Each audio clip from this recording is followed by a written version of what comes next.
guys, tatycokley, welcome back to my channel. And as you can see by the title, today we are finding out if you are addicted to love. Yes, this is a very serious issue. Do you find yourself constantly longing for somebody's touch? Do you find yourself constantly longing for somebody's affection? Does a man complete you? Have you had 14 boyfriends in the last 6 months? This is the video for you. Fill in the blank, come on. Hi guys, my name is beep, and I'm a love addict. Go ahead and play it back if you need to say it out loud. No, but in all seriousness, you may be, and this is honestly such a common thing, and like obviously there's reasons behind it and stuff like that. There's psychology behind it, which I'm going to give you guys, but it's very important, okay? We need to know this. So we're just gonna jump right into this. But first, if you've not subscribed to my channel yet, what are you doing? We're gonna give you a couple seconds to do that.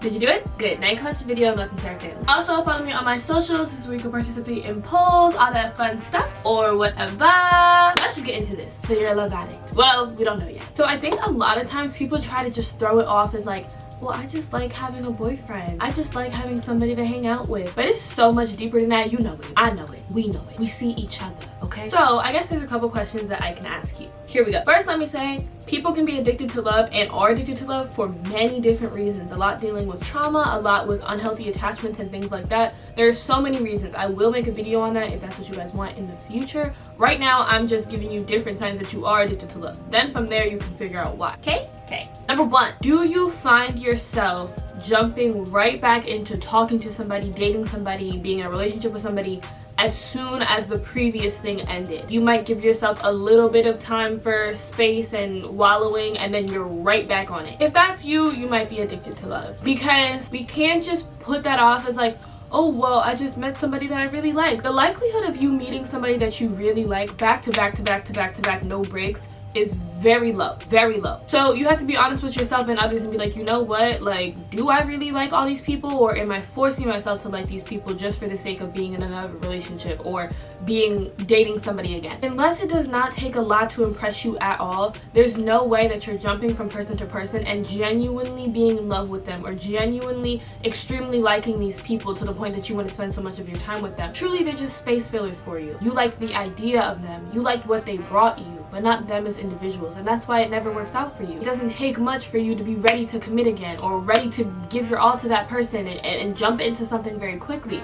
That's why these things don't work out for you, because you're not picking people that you're genuinely compatible with or that you genuinely have feelings for. You're just going for anything just to have somebody. Here's one that's gonna shake the table, because I know I'm about to get in y'all behinds. Next question is, do you keep returning to that toxic ex? Do you keep returning to that same guy that you know y'all not gonna work out, but you want to keep running back? Do you keep trying to make excuses for this person when you know what it is? You may be addicted to love. If the signs are present, if you keep trying to make something work that's not going to work, you have an unhealthy attachment to that person. But on a deeper level, you might just have an unhealthy attachment to love, to somebody being in your presence, to somebody showing you affection, to somebody giving you compliments consistently, to somebody to spend time with consistently. It might be deeper than just who that man is. He ain't that special, and you know that, but you want to make it work so bad because, oh, the time we spent, oh, so many memories, oh, we're just soulmates, that's my twin flame. If that was the case, babe, it wouldn't be all this, I promise. Sometimes we make the critical mistake of viewing somebody for what we want them to be versus what they are right in front of you. What are they actually? Stop experiencing people how you want to experience them, and experience them for how they are. When they show you that, believe them. I've seen a lot of girls where a guy will show you who he is exactly to the T over and over and over again, and you keep trying to make excuses or not believe that that's who he is. Oh, this was one time. Oh, it was just 2 times.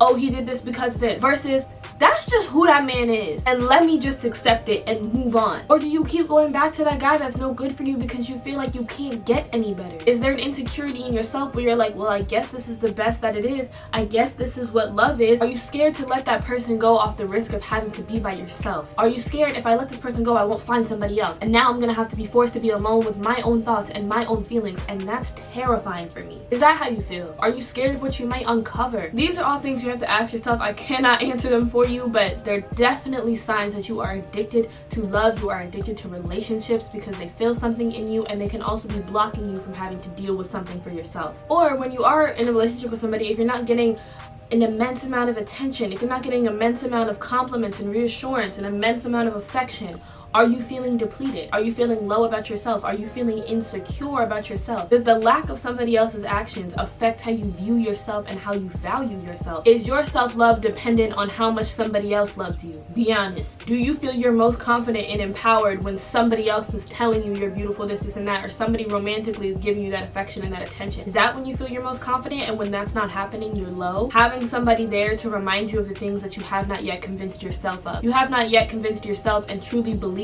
that I am confident, I am beautiful, I am loved, I am worthy. You haven't convinced yourself of any of that, so you need somebody else romantically there next to you to keep reminding you. You need somebody else to tell you that so that you can then believe it. You need the attention and the admiration of somebody else for you to admire your own self. You can't believe things about yourself unless it's proven and reinforced by somebody that loves you, by somebody that you feel those things about. Or even if you aren't jumping from relationship to relationship, are you constantly discussing it? Are you constantly, I need a boyfriend, I need a boyfriend, I want a boyfriend, oh my god, I want a boyfriend? Are you that friend? Honestly, it's more so like an addiction to a fantasy of love that you have, what you think comes with having a boyfriend, what you think that'll make you feel with having a boyfriend, especially if you haven't had one before. It's a fantasy. It's, well, if I had a boyfriend, then I'd feel blah, blah, blah. Well, if I had a boyfriend, then I'd be able to blah, blah, blah. It's not the case. And being so adamant and being so desperate and wanting a boyfriend all the time will leave you with somebody that's lackluster for you. It'll leave you with the first pick of the bunch. It'll leave you with somebody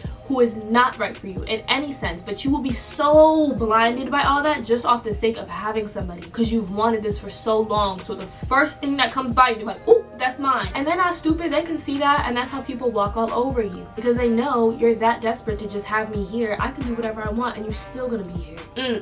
Wait until the right person is there, I promise you. I know that sounds cliche and stupid and this and that, but when y'all just keep settling for these people just for the sake of having somebody, you hurt yourself. Stop romanticizing the idea of relationships, because they come with a lot of work. Trust me, mama, it is not teacups and freaking french fries, okay? When you're by yourself, right, when you're not talking to somebody, dating somebody, in the presence of somebody that you're currently involved with, do you feel lonely? Do you feel like you're lacking? Do you feel empty? If you answered yes, then that lets me know that you are a codependent person. There's a complete difference between saying, you know what, I just like spending time with people, like I like being around people, I'm very sociable, versus saying I can't be by myself and spending time by myself without being involved in somebody, without that causing me to feel lonely, empty. You can be a sociable person and you can also like dating and getting to know people and things like that, but it shouldn't affect you to the point that you feel empty or lonely by yourself when you're not doing those things. You need to be confident on your own, separate of those things. You need to feel comfortable in your own space. You should be your own best friend, and you're constantly dating yourself, to be honest, because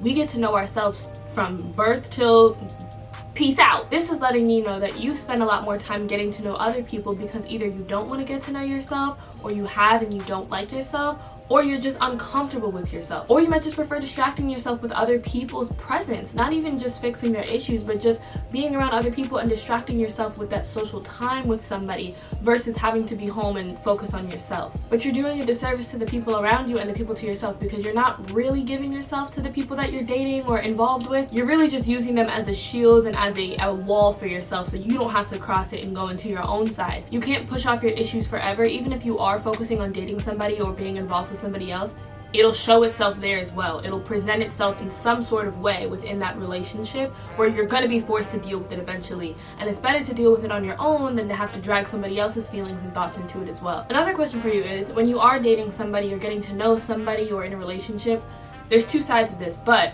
are you extremely fearful of losing them? Are you scared of, messing up and making them upset to the point that they're gonna leave you? Are you scared of abandonment? Are you attached to people even when you know they may not be right for you, but you just don't want them to leave you? These are unhealthy attachments that you're forming just to fill some sort of void in you, to say that you have love, to show yourself that somebody loves you. And you're fearful of them leaving, because then now what do you have? Love is everything to you. Although love is extremely important, you are going to give yourself the most love you'll ever have. So to be so attached to having somebody else's love and being so fearful of losing that lets me know that there's an issue there. But then there's the other side of that, where I can ask you, do you never really feel any type of real strong commitment or bond with the people that you're dating and talking to and in a relationship with, and you really could care less if they leave your life? There's an issue there as well, because if you are going to be committed to somebody and you are spending so much time getting to know somebody or spending a lot of time with somebody, there should be some sort of connection there where you're like,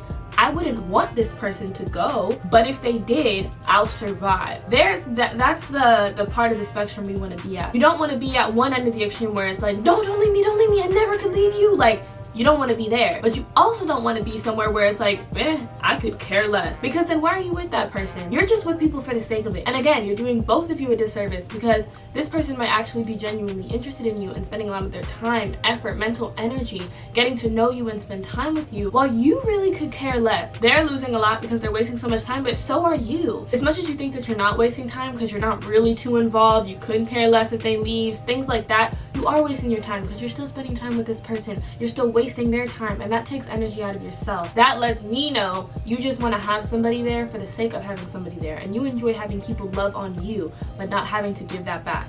Not cool. Going forward, be in situations where the love is mutual, where you love on each other, where you care for each other. Having one-way things is going to drain the both of you, I promise. Another question for you is, this one is going to be this is going to make y'all laugh a little bit, because I know we all have one of them. The question is, when you are with a new boo, a new whatever, right?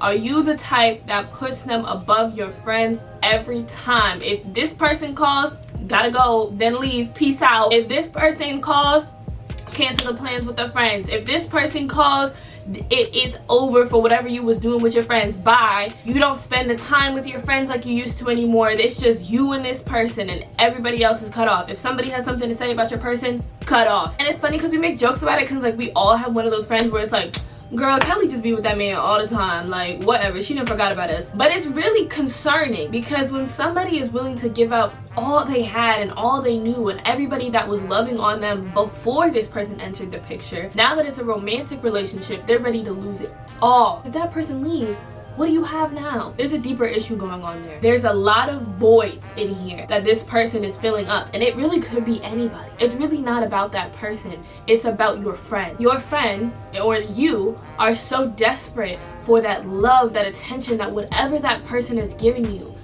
I don't care what I gotta give up to be with you 24/7, to be in love with you, to have you in love with me. At the end of the day, if you do have healthy attachments and healthy relationships, romantic wise, you still have a life outside of that relationship. You'll still have your friends, you still have your family, you still go out.